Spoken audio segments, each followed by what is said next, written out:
Be 6:15. We have Call the quorum. meeting to order. We have, Thank you all for attending. As you know, we are joined by Chancellor Milliken and Senior Vice Chancellor Schaefer and Vice Chancellor Waters and trustee members of this committee. Let me first ask for a vote on the action item 1A. That represents the minutes of our last meeting, September 7th. Are there any changes or comments on it? Hearing none, all in favor? aye. Okay, the minutes are approved. We'll move on to our policy items, and I'll ask Senior Vice Chancellor Schaefer to present item 1B1. Right, so this is a very small, and I mean a minuscule amendment to the governance plan of the Graduate School and University Center. So small, in fact, that it really makes me think that we ought to develop a policy so that amendments this small no longer need either board or committee approval. But this one is really tiny. There's a procedure for making changes to programs, and apparently a change got proposed without all of the relevant constituencies knowing about the proposal, and then they got surprised at a meeting of the faculty council about this proposal. And so all that is being added is language that upon an affirmative vote to consider a change to a program, the affected faculty and students get notice of it before it goes to the faculty council, so that this apparent sandbagging won't happen again. So that's the sum and substance of this amendment. Are there any further questions or comment on that item? That's the one on page 7 in yellow. Yes. No further questions. Hearing none, is there a motion to approve? So moved.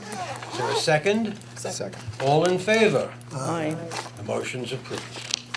And I'll ask Vice Chancellor Waters to present item 1B2. Thank you. Item 1B2 is the appointment of Gary Johnson as Commissioner of the City of New York Civil Service Commission. The CUNY Civil Service Commission was established in 1988 to oversee all civil service operations for the university and to administer provisions in the New York State Education Law and CUNY rules and regs regarding the civil service. This commission enforces rules covering classification of CUNY civil service employees, acts as the guardian of the merit system for the classified staff. In addition, the commission hears the cases of individuals in managerial titles, as that group of employees is not represented by a union. Such cases may include examination complaints, work conditions, and disciplinary issues. The commission is made up of 3 members appointed by the chancellor with the advice and consent of the Board of Trustees. Each commissioner serves for a term of 6 years. We recently have had 2 resignations from the commission, and you'll recall that last month we appointed Linda T. Chin to fill 1 vacancy. This resolution proposes that Gary Johnson be appointed to fill the other vacancy left by the resignation of Marilyn Flood, who has served since 1994. Therefore, item 1B2 authorizes the chancellor to appoint Gary Johnson as a commissioner of the CUNY Civil Service System for a prorated 6-year term commencing October 6, 2016 and expiring May 31st, 2022. Mr. Johnson, who holds a JD from Fordham University School of Law, has served as director of the New York State's Governor's Office of Employee Relations since 2007. Previous positions included Associate Counsel and Director of Litigation for the New York State Public Employment Relations Board and Administrative Law Judge for the New York State Public Service Commission. He has also served as an Assistant District Attorney for Kings County. The appointment of Mr. Johnson will enable the university to continue to operate under the rules and regs of its Civil Service Commission as approved by the New York State Education Law and governed by the State Civil Service Law. Mr. Chair, I present item 1B2 for the committee's consideration. Before questions and comments, is there a motion to approve? So moved. Is there a second? Second. Okay. I believe Trustee Griffiths has a question. This question has got nothing to do with this gentleman. because I ask it because of my lack of knowledge of requirements and the duties of the New York Civil Service Commission.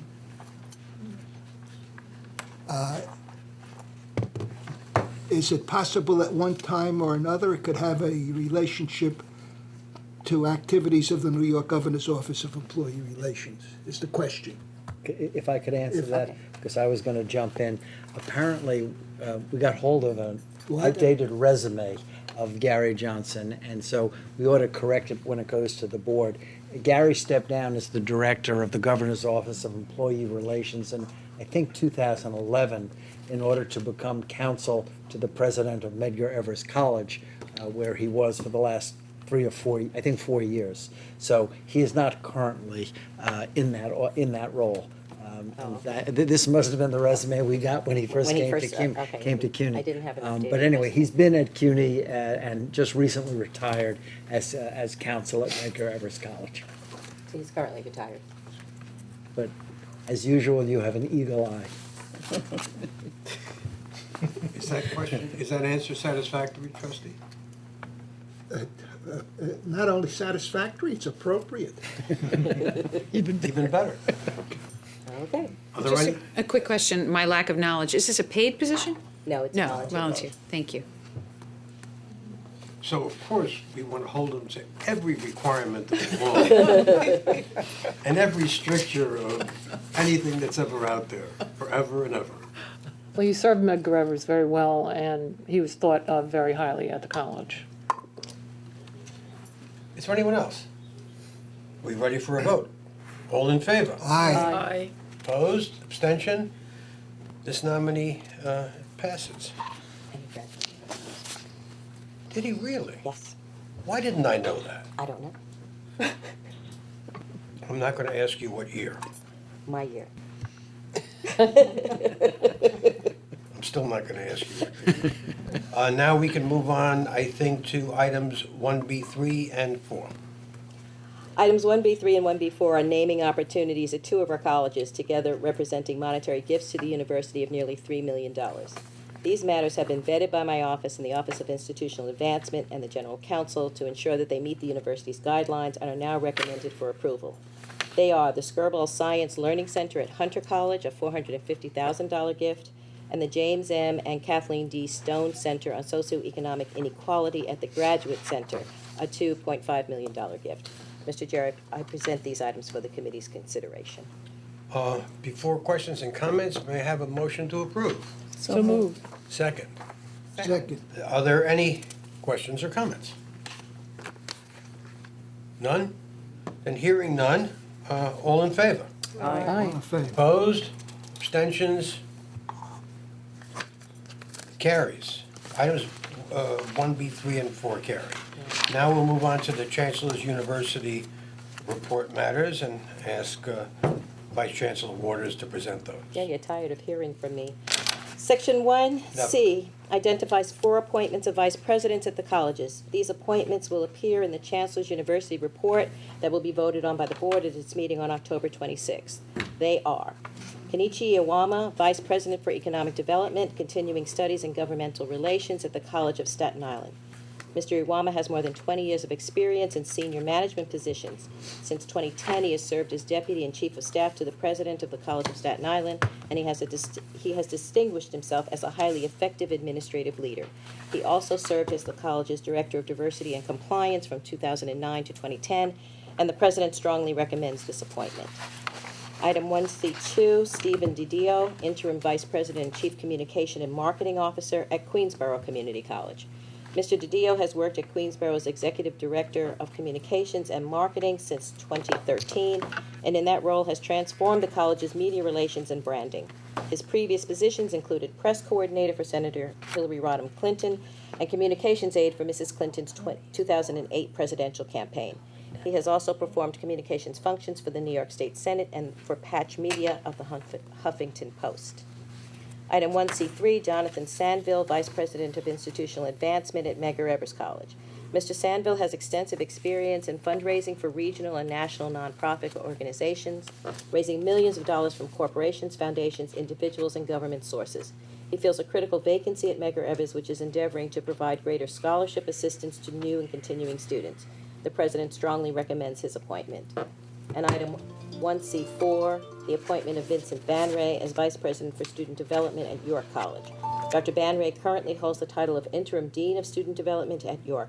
Prior to joining York in 2014, he held student affairs positions of increasing responsibility at Medgar Evers College and at LaGuardia Community College, and he has served CUNY in those various capacities for more than 30 years. Again, the President strongly recommends his appointment. Mr. Chair, I present these Chancellor's University report items for the committee's consideration. Before questions and comments are, is there a motion to approve? All three. Second? Second. Any questions or comments? Hearing none, all in favor? Aye. Opposed? Abstaining? These individuals and these items carry. Now, there are no information items, and I will ask Vice Chancellor Waters to present a very extensive report on diversity and inclusion, and would ask the committee for this one indulgence. This is a very big report. If we can keep our questions toward the end, some of your questions may be answered throughout this report. It may anticipate some, but also it gives you a greater context, a better context, and a clearer one in which to ask the questions. Just a suggestion, I believe trustees say and do as they wish at any time.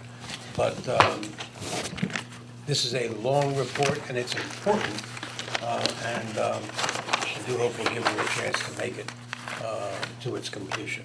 So please proceed. Thank you. So the first thing I'd like to do is ask Dean Arlene Torres and Ann Chamberlain to come to the table. Dean Torres is the Dean for Recruitment, Diversity, and Compliance in my office, and Ann Chamberlain works in her office and is the primary author of a lot of the data that we see. And so I'm just going to introduce the topic, and Dean Torres and Ms. Chamberlain will carry us through the report.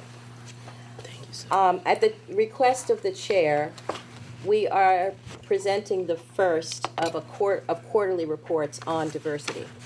I want to point out that this particular report, aside from laying the table about what we will be talking about in the future, also is just focusing on the staff.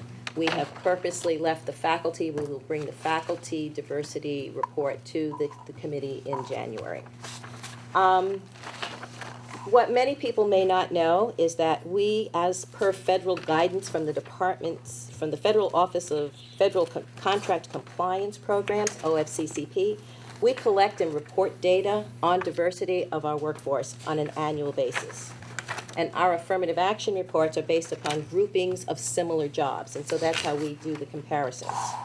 The demographic data is based on candidate and employee self-identification in accordance with mandated categories.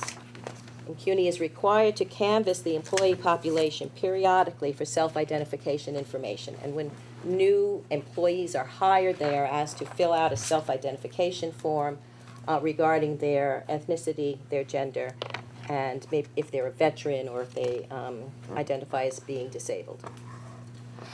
Our faculty and staff fall primarily into some basic categories, so just to lay the table. Executives, those members of the executive compensation program, basically they're senior vice presidents and above, and then below the title of vice president. There's faculty, who are our teaching instructional staff. There's the professoriate, the non-professoriate, there are research personnel, and laboratory personnel. Administrators, higher education officer series, classified managerial series. And in our classified managerial, you have IT, engineering, building management. There's classified staff, white collar, the white collar group, which is governed by the white-collar union. Those are your clerical, accounting, technology staff, media staff, and then the blue-collar contract people, the police, the buildings and grounds, laborers, and custodials. So for affirmative action purposes, when we produce these reports, we organize these groupings of faculty and staff into major job functions that are typical for higher education. So we have an executive, administrative, managerial group, a faculty group, a professional non-faculty group, a secretarial clerical group, service maintenance workers, skilled crafts, and technical paraprofessionals. And on page 5 of the presentation, you can see the number of employees in each of those groups and what their percentages of full-time employees.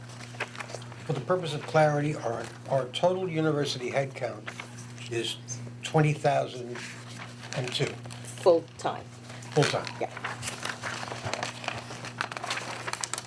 The major job functions are further broken out into what we call affirmative action units, which are similar, but you'll notice on page 6, the executive, managerial, administrative group has administration 1, which are your executives, administration 2, your managers, administration 5 are your engineers and architects. You have the managerial group of security directors, managerial admin soups, managerial chief admin soups, and managerial computer managers. In your professional non-faculty group, you have accountants, administrators 3, which are your professionals, your disability accommodation specialists, your nurse.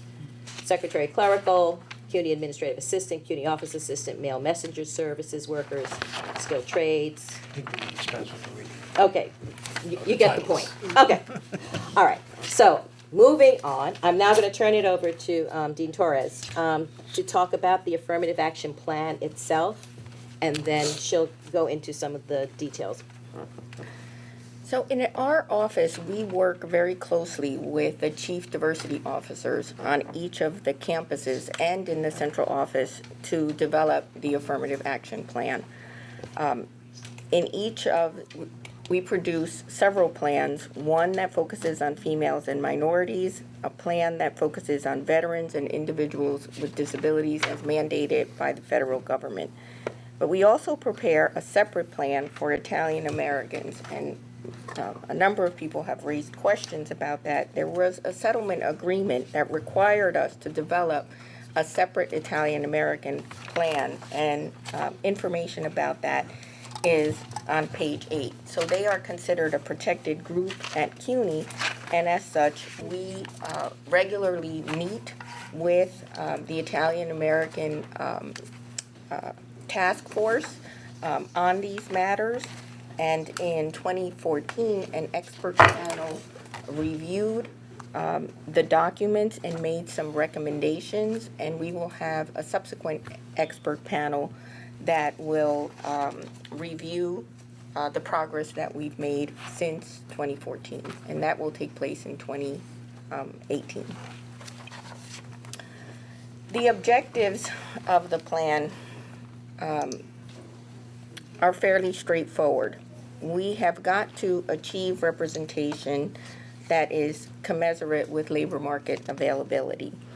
And as a university, we then develop placement goals to represent the hiring and promotion rate that we must meet. Now, I want to caution you that it's not a quota, that we are not meeting a quota, we're meeting a goal.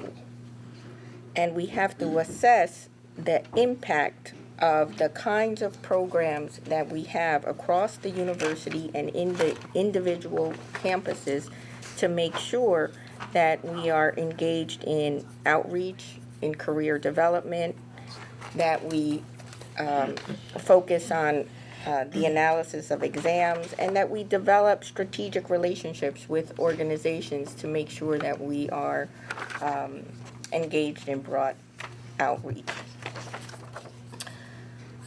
I'm not going to go into the labor market availability. If you have questions about it, we can address them. But I want to focus on. Well, before you leave it, and not a question to answer now, Okay.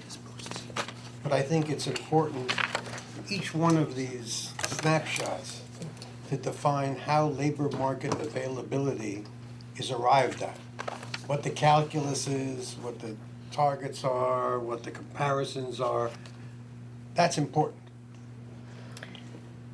So in this initial discussion about labor market availability, we discussed the benchmarks and the kinds of percentages. But then for each grouping, then we develop a percentage.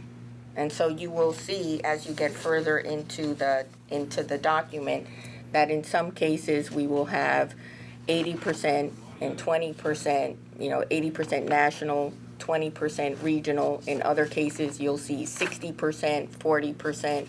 And so the determination of labor market availability will change depending on the kind of category of workers that we're looking at and their availability nationally, regionally, and locally. We should be in a position to prepare that, give the introduction in a future meeting, but I would also ask if, a general question, when was the last time these availability measures were evaluated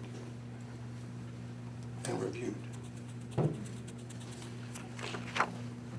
We look at them regularly, but I can't say that we've done it in the last 5 years. So it's been a while, and we certainly can take another look. One of the things would be to establish where we recruit and where we are actually hiring people from for each of the various groups. Sure. So as we determine availability, we look at earned degrees conferred from the U.S. Department of Education. We look at occupations selected from the American Community Survey, and we focus on the time period right now, given the availability of data from 2007 to 2011 for our classified titles. And for promotional titles, we look at an internal candidate pool and we survey qualified employees. Again, in each section of the report, we detail the kinds of sources that we use and the percentages from each group.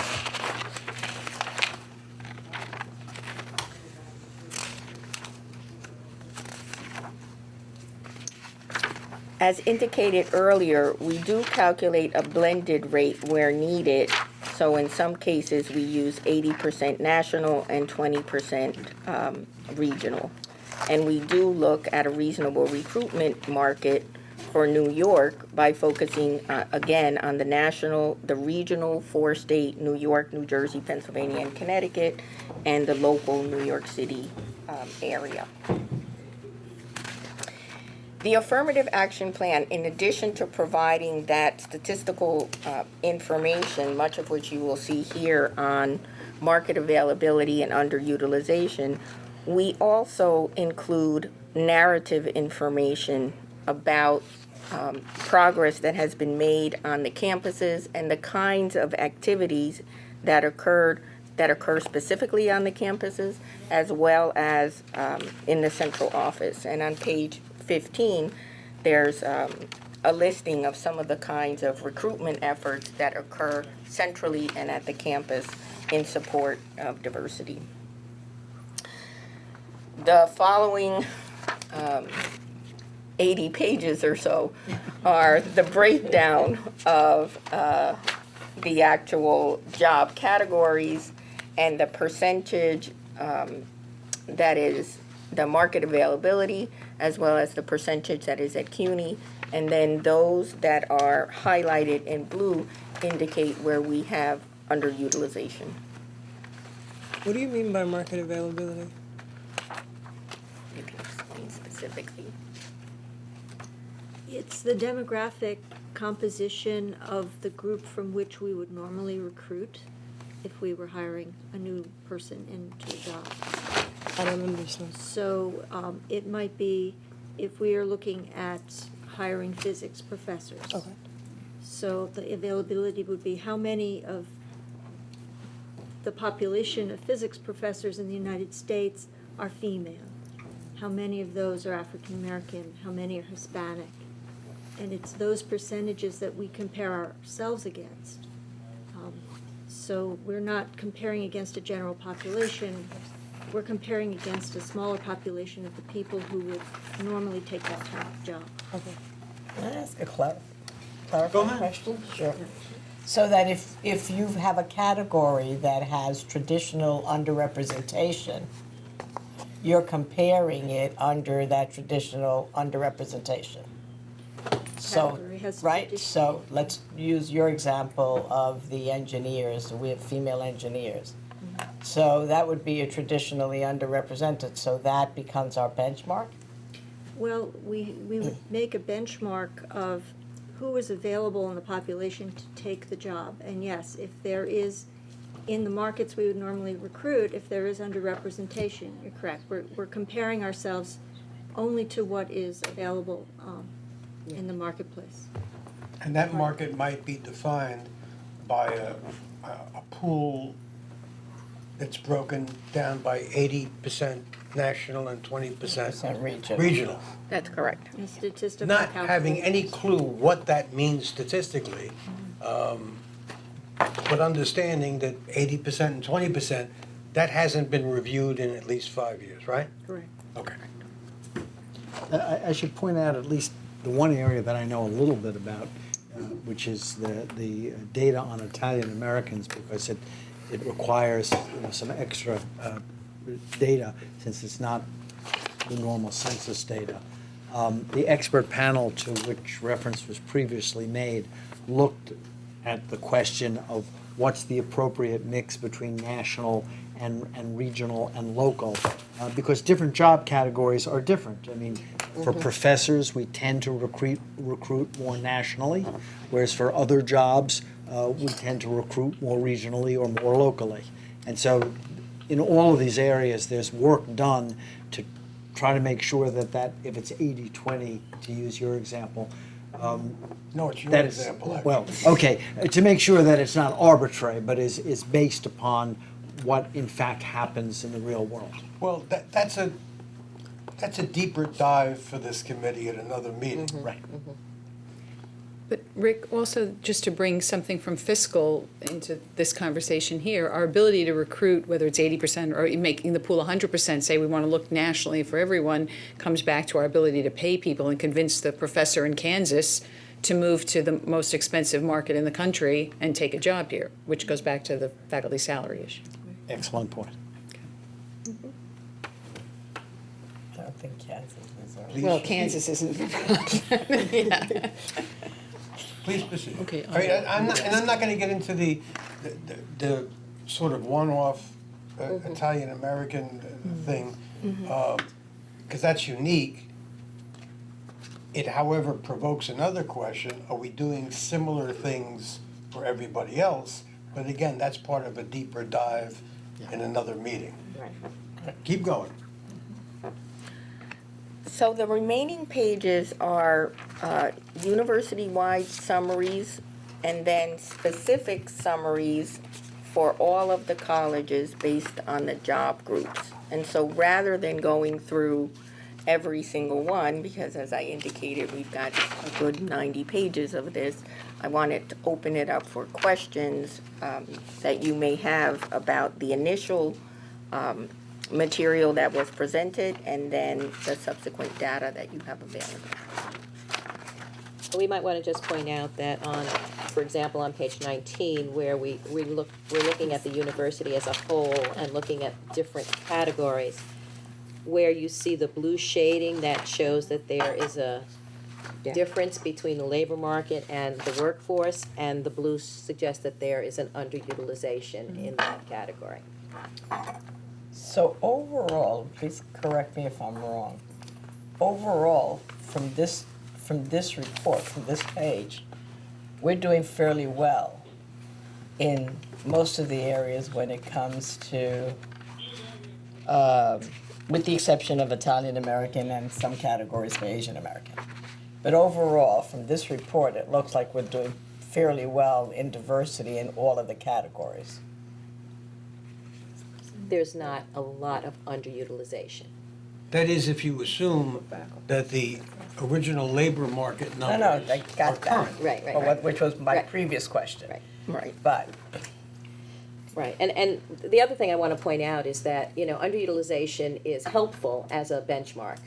But one of the other things we do is look at representation, because it's quite possible that you will have a zero. You will have no representation in an area, and to your other point, that the pool might not be there, but the fact that there are no females in a particular group is of some concern. And so the campuses, the chief diversity officers, as they're doing their plans and as we reviewing them, are taking that into consideration as well. A question is, to determine whether a box got the blue, what was the percentage differential that you used as a cutoff as to whether a box went blue? Was it 0.5%, 1%, It's 20%. 20? 20%. So under skilled trades crafts, skilled trades non-supervisory, for female, we have 1.4%.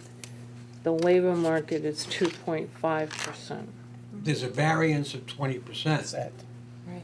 That turns you blue. Right. And the shading, I'll plead guilty to the suggestion to the grid and suggestion on shading. Oh, good, you've taken because- responsibility. That's fine. I'm happy to. Because it helps you visually identify the Right. areas a little better than just reading numbers and asterisks. Can I just, maybe a different way than Lorraine has. So what's the bottom line here? Are we doing well or not? I think it's, I'm fine, I can get into the weeds here.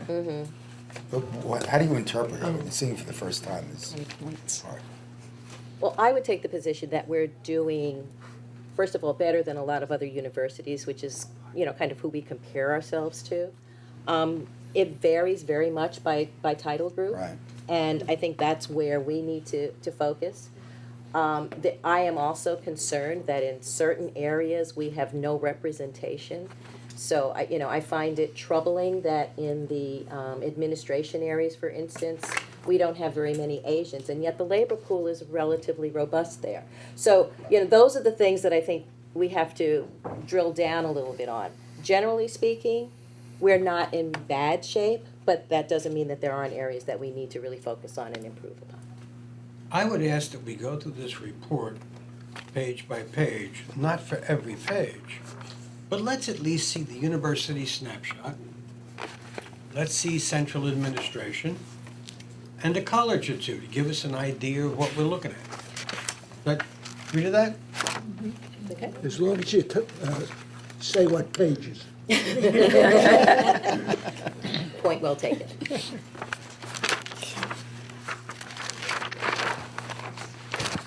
So what Do you want page to do you want start? to start Yeah. with? So do we want to start with the university staffing summary, page 19? Snapshot of the entire university. Right. Page 19, Well, that's really, Other than faculty. Yeah. who are on that faculty? So if you look at that particular snapshot, what it indicates to us is that in terms of utilization, we need to think much more critically about the Asian American population relative to the other populations. Also, in particular positions within the executive managerial, we need to pay attention to gender, right? And so those are indicators for us that we need to look more closely, not only at the underutilization, but again at the representation. What is the head count? What does it look like in those departments? And then we need to ask the next question is what can we do to move people up the ranks? How can we engage in the kind of professional development so that that underutilization gets reduced? So those are the kinds of questions that I'm asking as I review a document like this one. And then similarly, as I look at the Italian American representation on the university staffing, I also have to ask the question, what is it that we are doing to address this? And again, that relates to are reviewing labor market availability numbers and whether they still are valid or reflective of a reality that are the rest. And the other that we have to keep in mind that we indicated at the beginning of this presentation is that we have to rely on self-identification. If someone does not self-identify as belonging to that ethnic group, then we do not have that data for analysis. So what, yeah. So I heard you make a presentation at another meeting last week. Right. And you talked about self-identification. So can you talk a little bit about that process and then the rigor or the follow-through in making sure that that process can be as true and as utilized as possible? So when a person applies for a position at CUNY and is accepted the position, they have the opportunity to select the racial and ethnic category so they can self-identify, but they have the option of not doing it.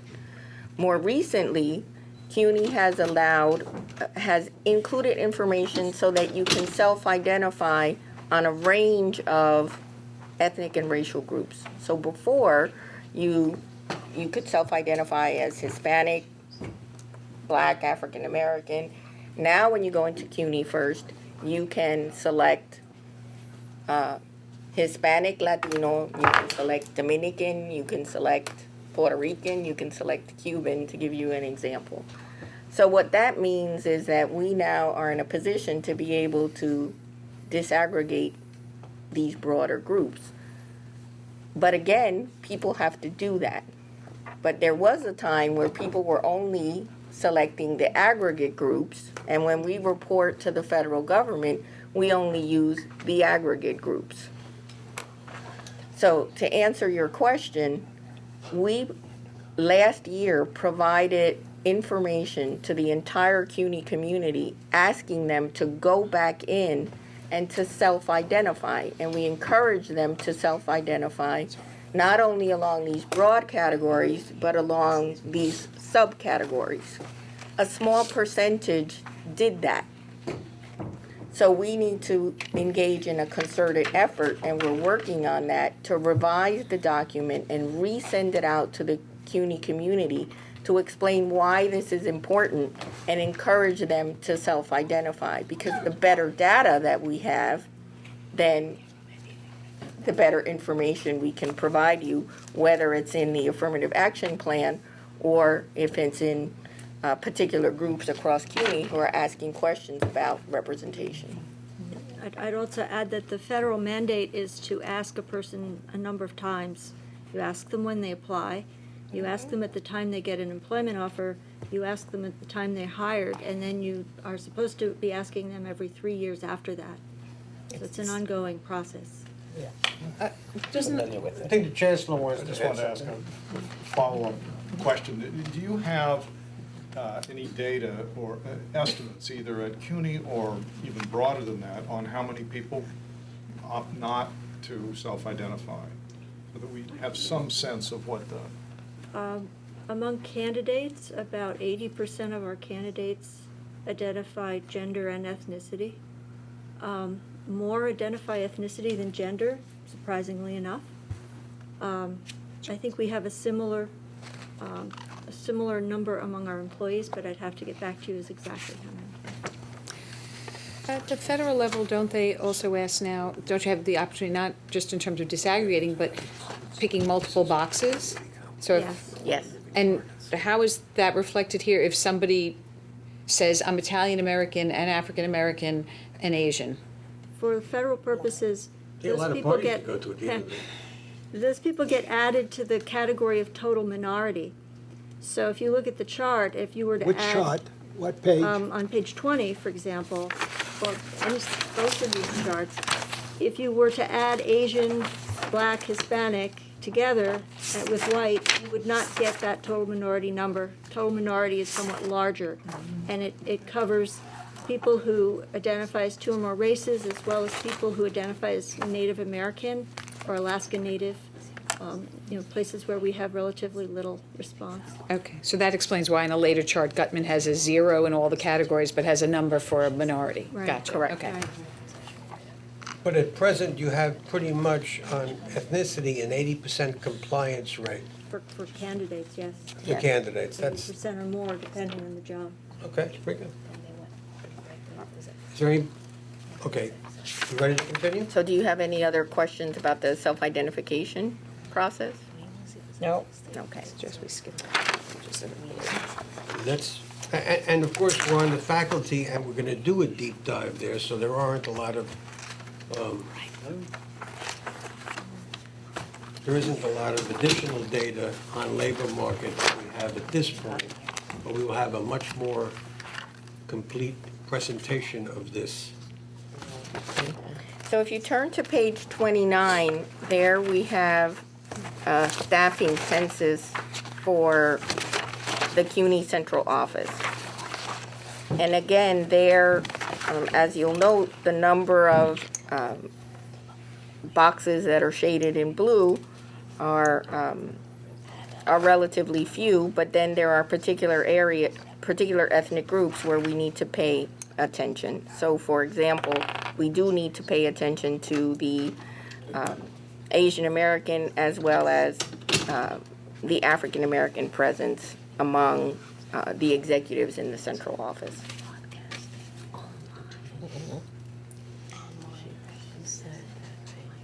And I would say also that we have to review the market numbers on all of these categories. Right, I mean, that's a general statement. And not only those, but over time, census figures change as well, and No that kidding. needs to be updated. And there's been a census since we last looked. Yes.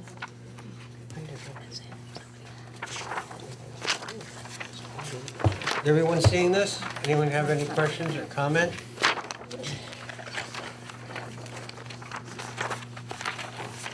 Now, just as a point of reference, if you look at page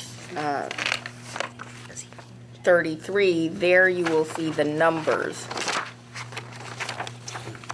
And so while page 29 gave you the availability and the percentage of underutilization, some individuals had asked some questions about the representation in actual numbers. And so again, if you look on page 33, you will see that head count For the executive. for the executive group. And so just, I'm sure everybody else understands, but I guess I didn't get it on the first one. The total minority does not include Italian American. Total minority is on federally designated Correct. That's correct. classes. Correct. That's correct. And that's why Italian American is, we give that separately. Thank you.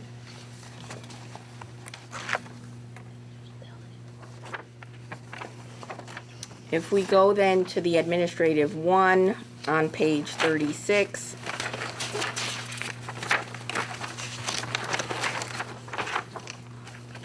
This is by campus. here I think is where I spent many hours in the evening looking at data. You then begin to see some patterns, and we have to begin to ask some questions about what is happening on the individual campuses. So if I see that there's underutilization in 1 or 2 or 3 ethnic groups, and there's also underutilization when it comes to gender, then I have to ask the question, what are the kinds of things that are taking place at the campus to improve underutilization overall? And so I ask questions about the kinds of recruitment practices that the campuses are engaged in. What are their outreach efforts? What kinds of searches they're engaged in? How successful they have been at getting a diverse pool? And then ultimately, what do their hires look like? So I need to understand a great deal about the process to then think about these underutilization figures and to challenge the campuses to think critically if they've engaged in some best practices, or if they haven't, then what's the next step to improve upon this? I have an interesting question. So I look at this, and so in terms of females that are here, I use my school Hunter because that's really all I know, and I see that Hunter has the most in terms of utilization of females. And I also know that Hunter has a high population of female students, and Hunter has a high population of female administrators. So do you think those also play a role by the local campuses when these decisions are being made in terms of the female hires and different things of that sort by looking at the student demographics, or does that not play a picture? I would hope that at the campus levels, that when the CDOs are working with the search committees, that they are considering student demographics to try and enhance the representation of its faculty, its staff, and its administrators.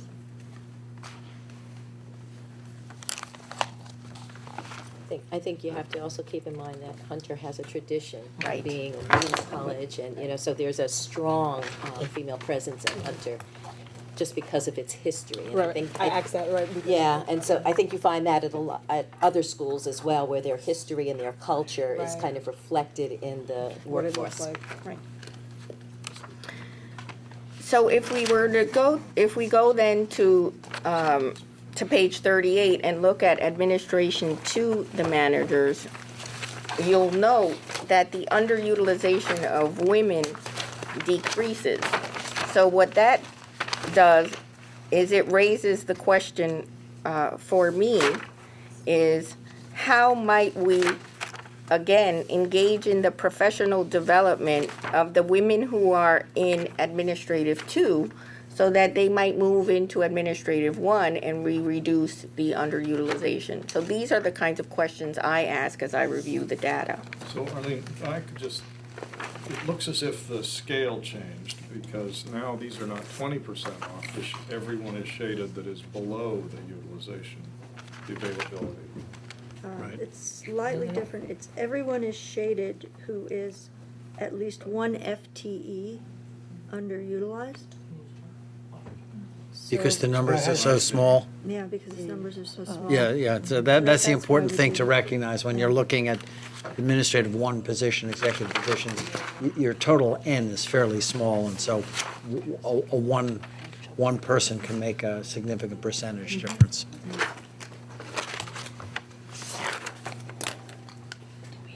And then similarly, as I look across the ethnic groups, I compare them to the levels, the subsequent levels, to see how we might improve upon our workforce. So it's not only recruitment, it's also moving people up the pipeline, so to speak. But I presume that there's nothing so distorted in any of these things that would represent a 1 or a 2 as an N that would change the entire picture. Correct. Because then that would, we'd have an asterisk. That would truly be a distortion. Right, and where we have groups where there are less than 5 people, we don't report. Yeah. So it's not quite, Rick, the way you described it. So if we move then on to the managerial positions, if you look at managerial security director, page 42, and then managerial administrative superintendent, you'll see that in some of the categories, we have very little underutilization. We also have NA on lot. Because there are fewer than 5 at It's that fewer, campus. right. Now, we did include a small section on faculty. If you turn to page 49,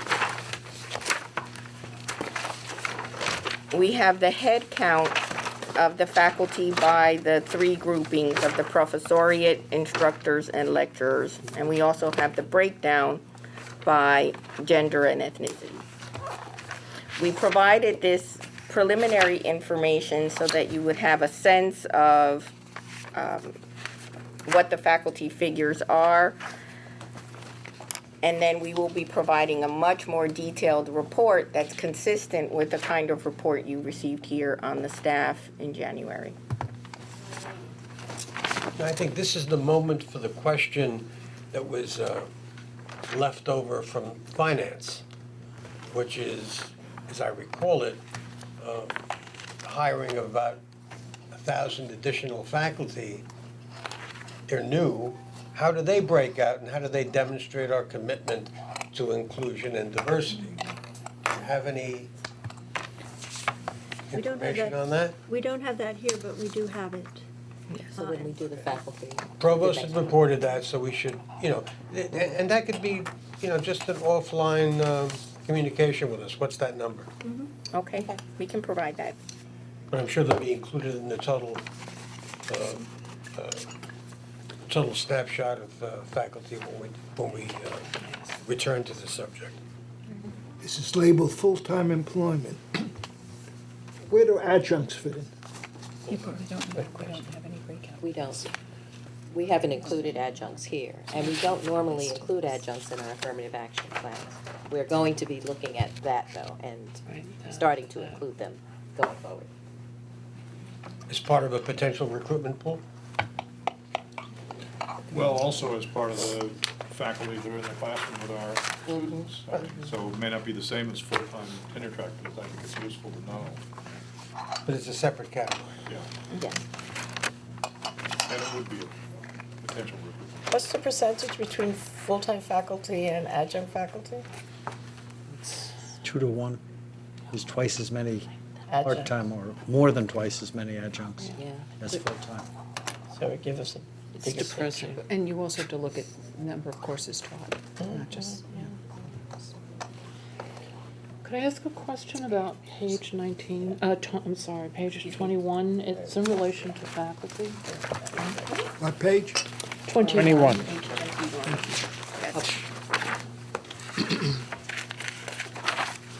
So here we have, I'm looking at the female column, and on the left, the titles. And would you just kindly explain to us, I know we don't have labor market utilization numbers in here, but can you explore with us as rank increases, the percentages decrease? All right, would you address that?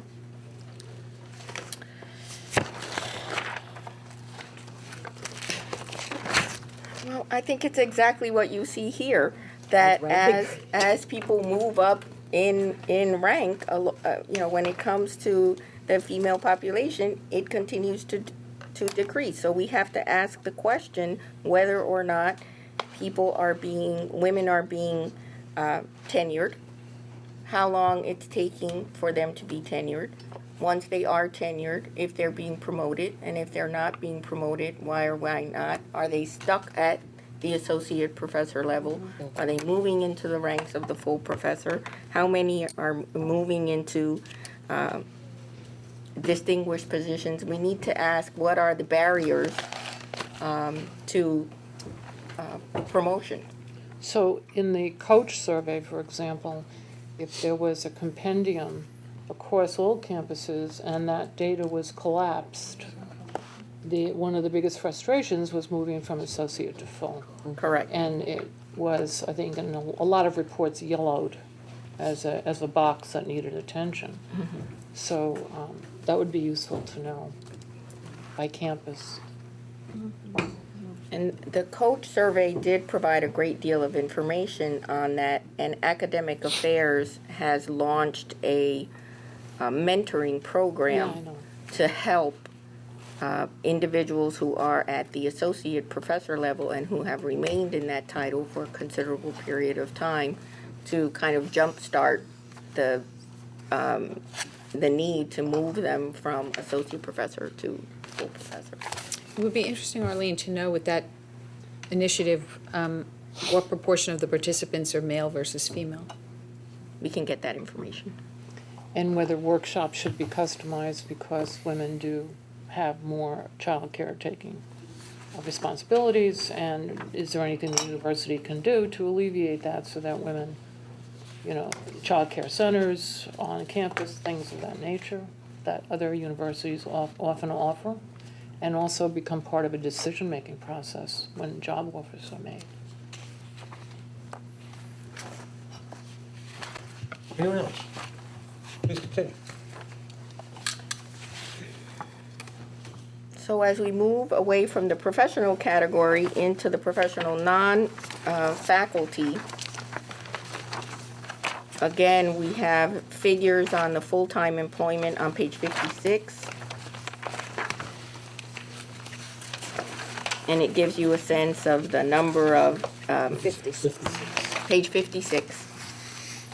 Arlene, I have a question that doesn't speak to the diversity issue, but on this page, 56, we have 8 nurses. We have a lot more campuses. Do we not have any health professional on most of our campuses? Many of them are part-time. Oh, that's that one? Yeah.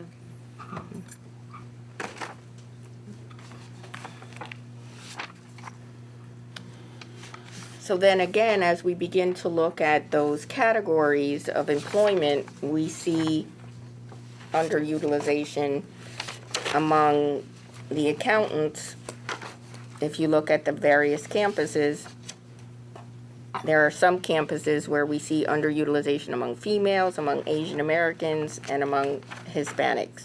Or you see underutilization among females, Asian Americans, or another ethnic group. And those are points where, as I'm looking at the data, I want to see the percentage of underutilization. Are we talking about a small percentage? Or if we add all 3 up, is that a campus that we need to speak to about what are the kinds of challenges they face when it comes to filling positions, for example, for accountants? Especially where you have zeros. Right. So to There's no that, arguing with that. so to that end, what overall, what are the incentives or disincentives that you have with campuses, who may have several areas of underrepresentation? What's the approach?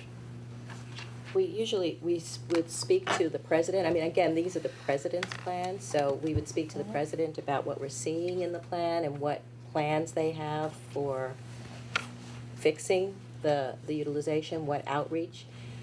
We can provide them with assistance in recruitment sources, et cetera. In some cases, they haven't really hired in this area in a while, so in some cases, there just hasn't been a lot of hiring, so it's kind of, remained stagnant. But those are the things that we do. As a general matter, I don't look at what they do with accountants, but I do look at what they do with faculty. And so I do an annual performance review of every president, and one of the data points is the change in faculty in terms of underrepresented populations and women. So every year I look at their change, positive, negative, and it impacts their overall performance. Just on the accountant titles too, sometimes we're limited by virtue of the lists that exist, because the accounting title is a civil service list, and the exam is given every who knows when, and so people have to have taken the exam and be on the list and have scored well enough in order to be reached, if you will. So there is that limitation, if you will, in the recruiting. It's not a kind of completely open, if you will, recruitment strategy. The colleges have each college has a affirmative action plan. Does the Yes. university have an affirmative action plan? Not for No. federal purposes, but. We have a diversity plan for the university, but each campus has their own affirmative action plan, and the central office has its own affirmative action plan. Okay. Just a bit of clarification. So NA stands for less than 5%. Is that what it is? I'm sorry, I didn't. NA, because I see NA on New York Less than College. 5. Less than 5, Okay. number. 5 people. 5 Oh, people. okay, thanks. Less than 5 people.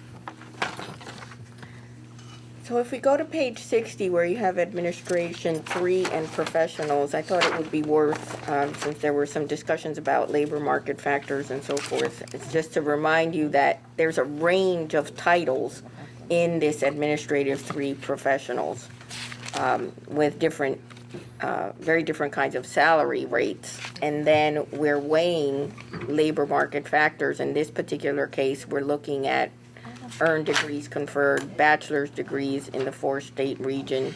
And then we're also looking at individuals who are promotable or transferable within the CUNY system. So there you see something different than the earlier discussion about the 80-20. And so what that then translates into, as you look at the next page, on page 61, you will see then the underutilization based on those labor market figures of 70-30.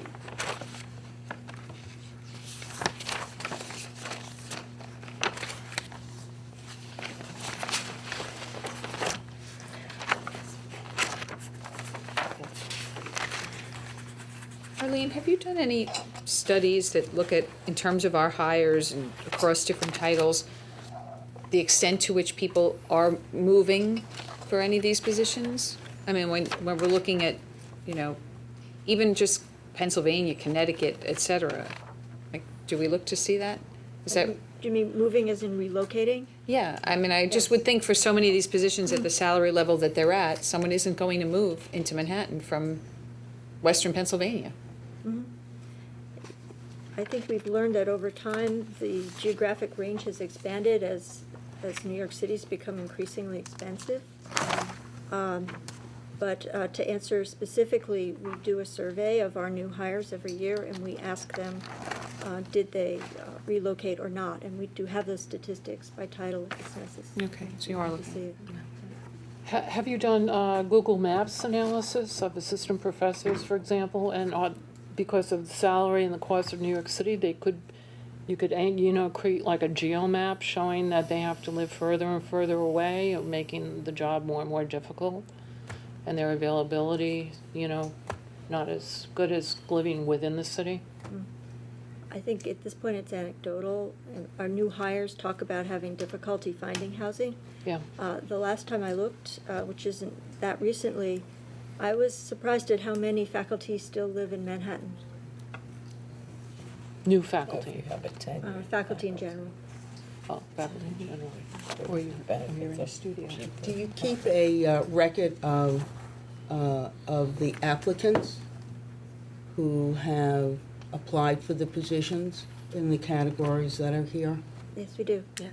Okay. Is there a statistical review of that? We've just begun that this year in getting the data from our system. Over the course of a year, there are about 250,000 people who apply for jobs at CUNY. Well, more on perhaps the professional staffing side, Right. perhaps. And once somebody has the position, for instance, the retention, perhaps, of the,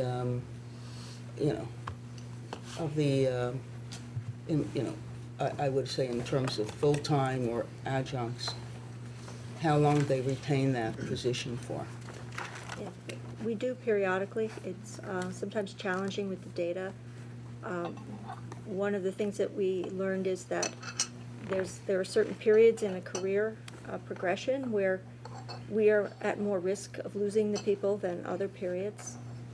For administrators, for example, around the 6-year period when they have become highly skilled at what they do and perhaps are concerned about the movement of their careers, that's an area of risk that we have for higher turnover. As people leave, we also survey. We have an exit survey program, and we ask more specific questions about their impressions of working at CUNY and the reasons for their leaving. So that also. Are those exit surveys available? Mm-hmm. Okay.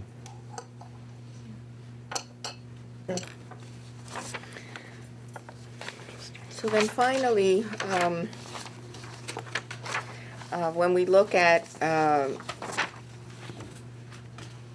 CUNY administrative assistants, we see on page 66, 67,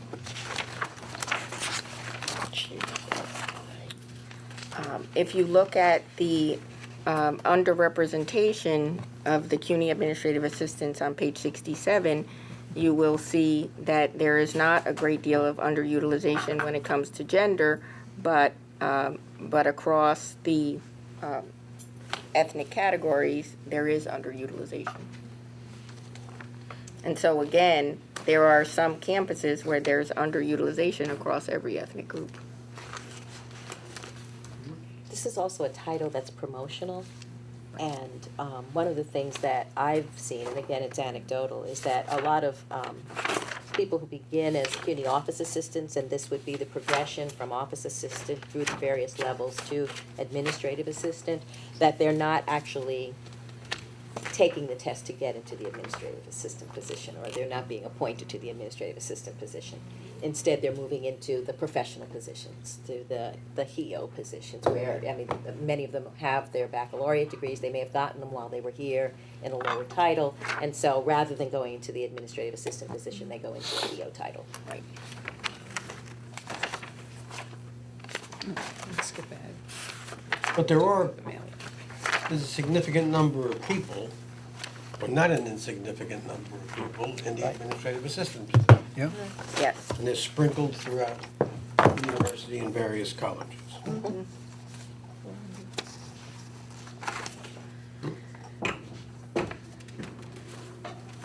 And then other titles, I'm going to jump to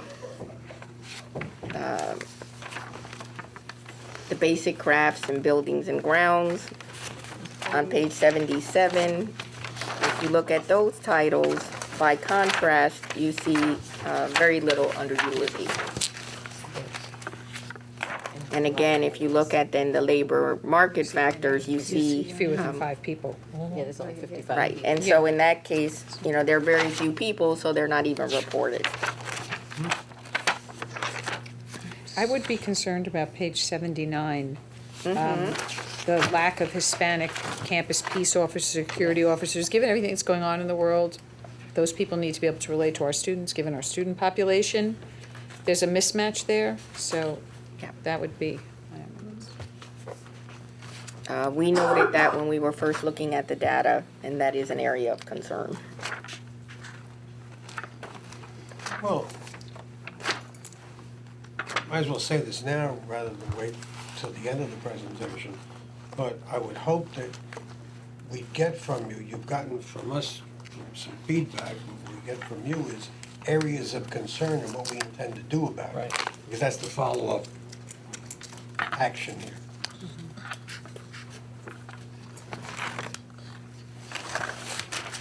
Which goes to the original question. So on paper and according to labor market statistics, you know, we're doing fine. I don't know that that's. Okay. But I don't know if those numbers hold up. No, I'm getting there. But that is not probably reflecting the reality, right? We're not fine because maybe our premise or our what we're comparing it against is not the data that will give the data source or the benchmark that will give us, you know, areas of concern. So my question is, you know, what's the level of satisfaction, and then what are the next steps to look at this from a different perspective? Well, I think the first thing would be to look at the labor market to really assess whether or not we're using the right benchmark, because everything kind of flows from that. So we will take a look at that and see if there needs to be any adjustment to the availability data that we're using. I think after that, we'll take a look at the areas of concern. And then, you know, again, in cases where there are lists and tests and all of things, that's kind of one scenario. But certainly for our professionals and for our other areas where there are searches and we have a full recruitment program, we have to start looking more at the targeted areas where we're recruiting, how we're going about doing that, how we're bringing people into the pool and making them aware of the positions that are available. And also then the professional development too, to help people move on. I apologize if I cause anyone to go back in the presentation, but what page are the HEOs on? What page is what? HEOs. Education. They're in more than one group, because there's 4 titles. The higher level titles are in administration 2, Okay, so they broke it up. Yeah. Yes. Yeah, it's 2 levels. Associate in full, and then assistant and, Gotcha.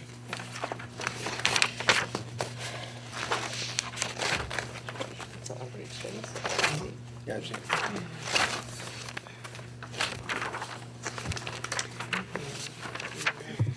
Please proceed. So I left off at, at looking at the peace officers, and then if we look at, at some of the remaining titles, you have the same kind of consistency with respect to, again, labor market factors and how they're utilized and what the underutilization is. And you speak to the concerns that we raise as we look at these numbers, and the process that we need to engage in. We do need, these are the president's reports, so we do need to go back to the campuses and critically engage the presidents about underutilization at all levels, and then what are the kinds of strategies that they're engaged in on their campuses. But they also need to work with human resources. They need to work with the chief diversity officers. In the cases where there are search committees, they need to work with the search committees and to really probe how the search committees are operating and if they are following the kinds of guidelines that we have developed for them in the search manuals on how to do proper searches, on how to engage in outreach, and for us to look at that data to make sure that the processes that they're engaged in are in keeping with the kinds of best practices and expectations that we have of them to promote diversity and inclusion. And who from the university is empowered to work with them to ensure that these things occur? Dean Torres, that's Yeah. her responsibility. And Okay. Any questions? Keep going. So the remaining list, again, provide us with the information on underutilization. And then the final 2 that I want to point out that you should take a look at is on page 111, the self-identification of veteran status. And here you have the figures of individuals who have indicated that they are veterans as opposed to, and then the number that have not indicated one way or another. And then on the basis of that, again, we have to think through what kinds of, the percentage that is of full-time employees that there are across the campus. Similarly, for individuals with disabilities, you have the numbers there, but there are a large number that does not indicate whether or not they have a disability. But even if they don't indicate for both veterans and individuals with disabilities, how do we know what the population is? We don't have any of that here.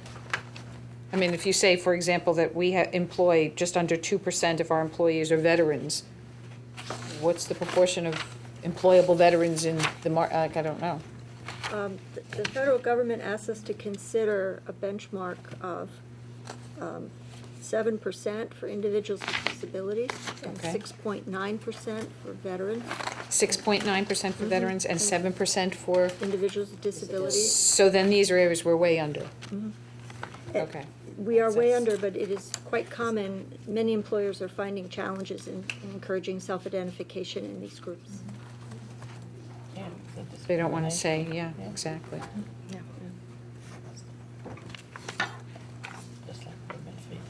It's also a little challenging in that while the federal government gives us a benchmark of 7% or 6.9% for veterans, the unemployment rate in New York State for veterans is much lower than that. So to meet the goal, we would have to be very aggressive at recruiting. Would we know how many are women veterans? In the workforce, we can find out. Identified. Is there anything else you wish to present? Are there any further questions?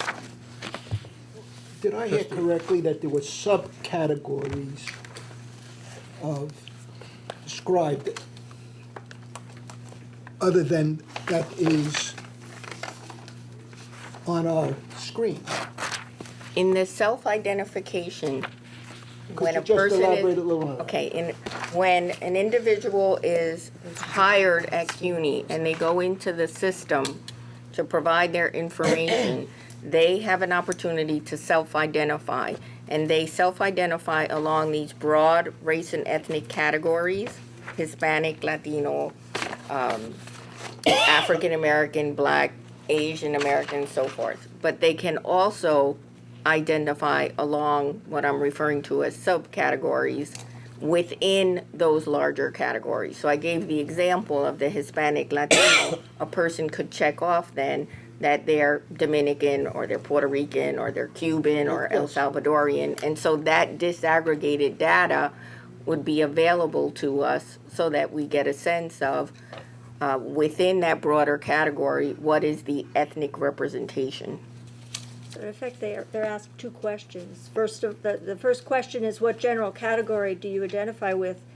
And then the second question is, if you wish to provide further details about ancestry or background, please do so below, and they can list as many as they wish. And you collect that information?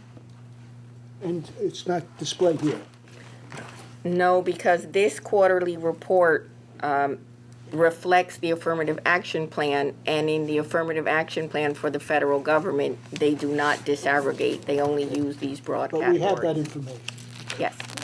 And the response, I know I asked this at the earlier meeting we were at, Arlene, but just everybody else.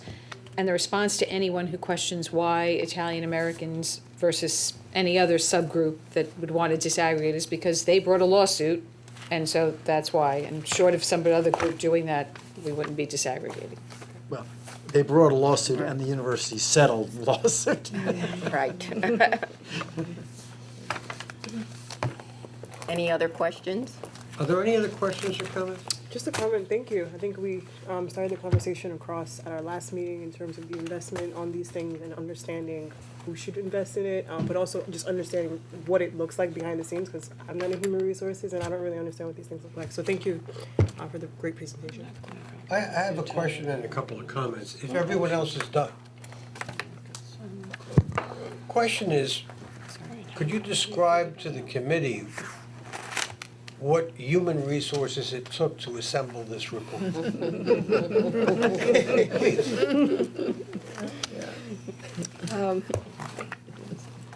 Well, we were asked to assemble this report in a short period of time, and it was a monumental effort. We lost a great deal of sleep, and was very much the architect of this. We had to marshal 4 to 5 members of the staff to manually look at each affirmative action plan from the 24 campuses and input the data into a series of spreadsheets. For each page of the report. For each page of the report. There's got to be a better technological solution to this. We need the kind of technology and software that will allow us to do this much more effectively. So how often do you submit your affirmative action report to the federal government? And you Once have to a- go, Once a year. and once a year, you have to go through that process? Mm-hmm. Okay. And CUNY First doesn't change any of that. CUNY First has the capability to do some things, but the programming of CUNY First has not gotten to the level where we are able to extract that information. Okay, then in terms of resources and efficiencies, I mean, I would think someone is looking into what it would take to get that done as opposed to 4 or 5 people spending X amount of time. Yes. We don't need McKinsey. Okay. And now some comments. I've made some throughout, you have as well. I appreciate the work that you all put into this. This is important, and I realize this is something of a paradigm shift. But I think it's important that we all understand what we're doing to promote inclusion in the university and in each one of its campuses and institutions, as well as university-wide. To that end, I want to thank you all, thank the members of the committee for being so forbearing. We usually spend this time discussing a vice presidential appointment. But I think this is important as well. I'd like to see us drill down deep into faculty, especially into the calculations and the moving targets for labor force availability. That's a problem in almost every diversity operation I have ever seen. And especially when you haven't reviewed it for over 5 years, that's a profound problem.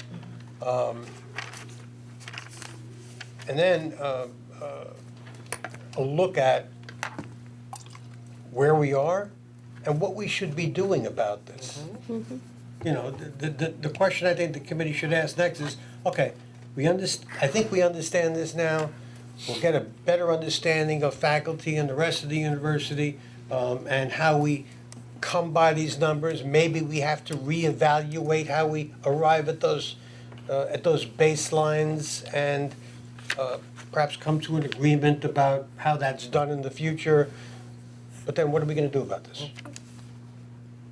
And then within a relatively short period of time, what have we done about it? So, anything else?